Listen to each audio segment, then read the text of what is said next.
নমস্কার বন্ধুরা, আমার পেজ বাঙালিয়ানায় আপনাদের সবাইকে জানাই স্বাগত। চলে আসলাম আজকে আবার একটি নতুন ভিডিও নিয়ে। আর আজকে রয়েছে আমার মেনুতে রবিবারের স্পেশাল মাটন কষা। মানেই অনেকক্ষণ সময় নিয়ে রান্না করা, কিন্তু আজকে আমি বানাবো খুব কম সময়ের মধ্যে এই মাটন কষা। তো চলো শুরু করে দেওয়া যাক আজকে আমাদের রান্না। আর এই মাটন কষা বানাতে আমি কি কি মশলা ব্যবহার করছি চলো সেটা আগে দেখে নিই।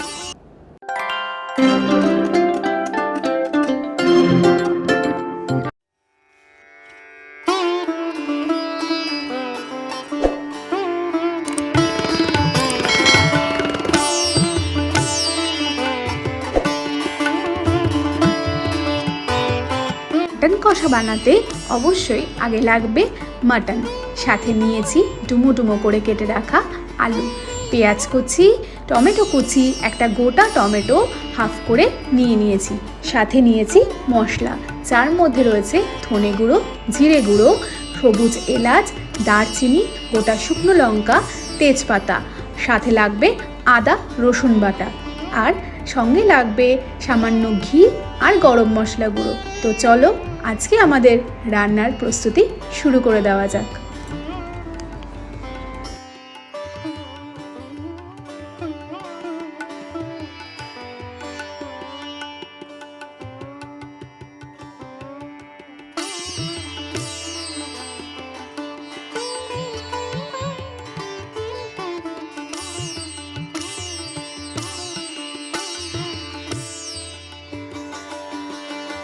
প্রথমে আমি মাটনগুলোকে একটি প্রেসার কুকারে নিয়ে নেব। সাথে দেব 3 থেকে 4 কোয়া রসুন, 2টি তেজপাতা, 2 থেকে 3টি গোটা এলাচ, সাথে দেব সামান্য দারচিনি, কুচনো পেঁয়াজ, সব দিয়ে সামান্য লবণ আর উষ্ণ গরম জল দিয়ে আমি মাটনটা সেদ্ধ হতে দিয়ে দেব।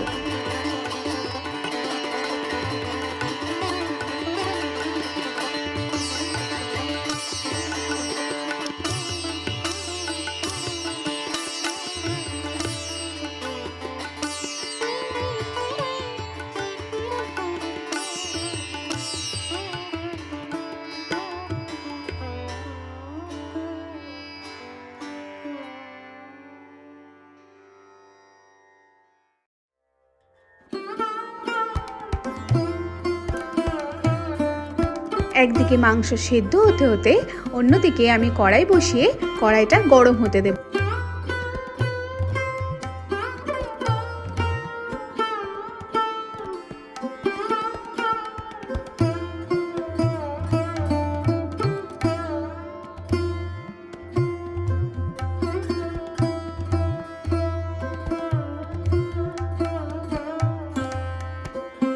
এবার আমি বানিয়ে নেব মাটন কষার জন্য মশলা। তাতে দেব আদা, রসুন, টমেটো, ধনে গুঁড়ো, জিরে গুঁড়ো, সামান্য শুকনো লঙ্কা আর কাঁচা লঙ্কা, সব দিয়ে আমি একটা সুন্দর পেস্ট তৈরি করে নেব।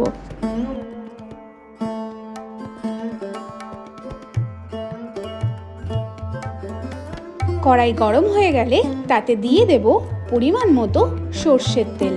তেলটা একটু গরম হলে তাতে দিয়ে দেব ডুমো ডুমো করে কেটে রাখা মাংসের আলুগুলো দিয়ে পরিমাণ মতো নুন হলুদ দিয়ে সুন্দর করে ভেজে তুলে নেব।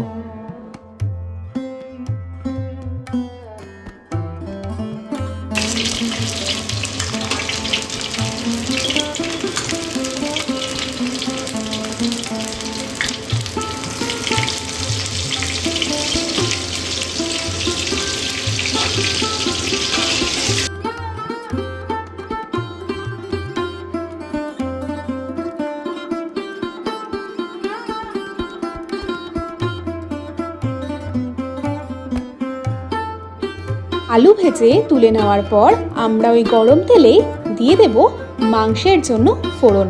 প্রথমে দেব গোটা এলাচ, সাথে দারচিনি, তেজপাতা, শুকনো লঙ্কা।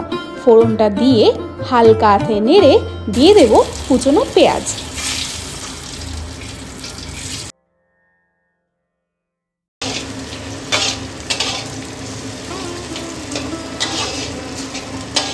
পেঁয়াজ দিয়ে সামান্য ভেজে তার মধ্যে দিয়ে দেব সামান্য পরিমাণ চিনি।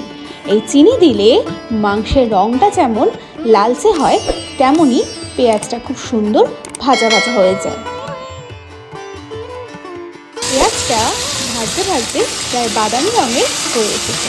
এবার দিয়ে দেবো তাতে কুচনো টমেটো।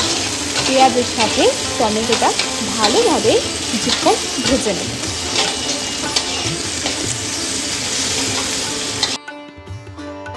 টমেটো আর পেঁয়াজ একসাথে ভাজার সময় এবার দিয়ে দেবো আগে থেকে ধুয়ে রাখা গোটা রসুনটা। এই গোটা রসুনটা দিলে তেলের মধ্যে একটা সুন্দর যেমন গন্ধ আসে, তেমন মাংসের ঝোলেও একটা দারুণ ফ্লেভার আসে।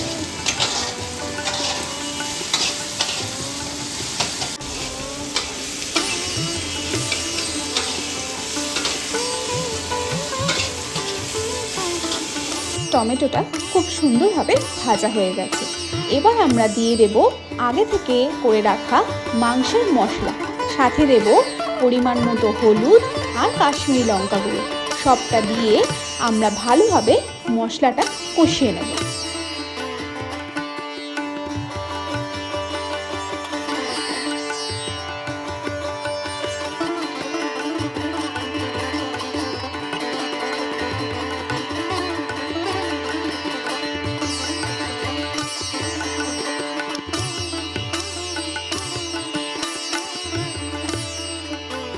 এই পর্যায়ে মশলা কষানোর সময় আমরা দিয়ে দেব হাফ চামচ ঘি।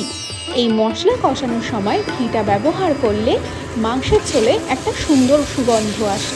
এবার আমরা মশলার মধ্যে দিয়ে দেব আগে থেকে ভেজে রাখা আলুগুলো দিয়ে আমরা আলুগুলো খুব সুন্দরভাবে মাংসের মশলার সাথে কষিয়ে নেব।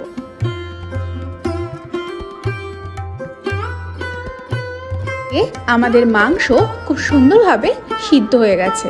আমরা মাংসগুলোকে প্রেসার কুকার থেকে খুলে স্টক থেকে সম্পূর্ণ আলাদা করে একটি পাত্রে নিয়ে নেব।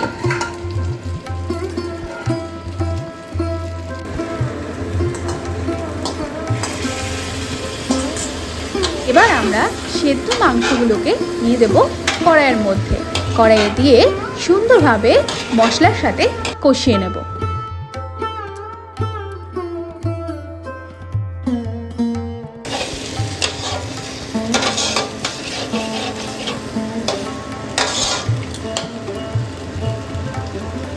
কষাতে কষাতে আমরা এবার দিয়ে দেব গোটা ছাড়িয়ে রাখা পেঁয়াজগুলো দিয়ে আমরা মাংসের সাথে কষাতে থাকবো তেল ছেড়ে আসা পর্যন্ত।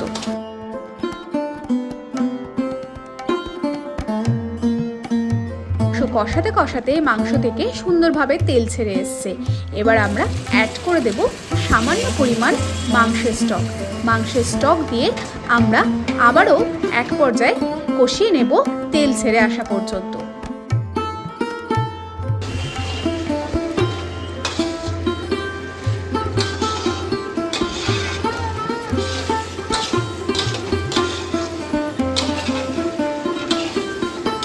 আমাদের মাংস এবার সুন্দরভাবে পুরোপুরি কষানো হয়ে গেছে, সাইড থেকে তেলও ছেড়ে আসছে। এবার আমরা দিয়ে দেব মাংসের ঝোলের জন্য বাকি বেঁচে থাকা পুরো মাংসের স্টকটা দিয়ে আমরা মাংসের ঝোলটা খুব সুন্দরভাবে ফুটতে দেব।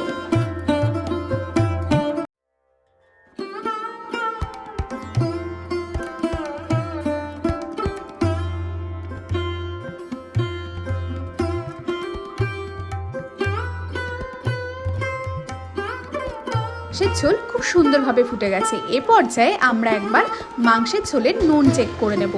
যেহেতু মাংস সিদ্ধ করার সময় আমরা নুন দিয়ে মাংস সেদ্ধ করেছিলাম, সেক্ষেত্রে নুন দেওয়ার আগে একবার অবশ্যই নুনটা চেখে দেখে নেবেন।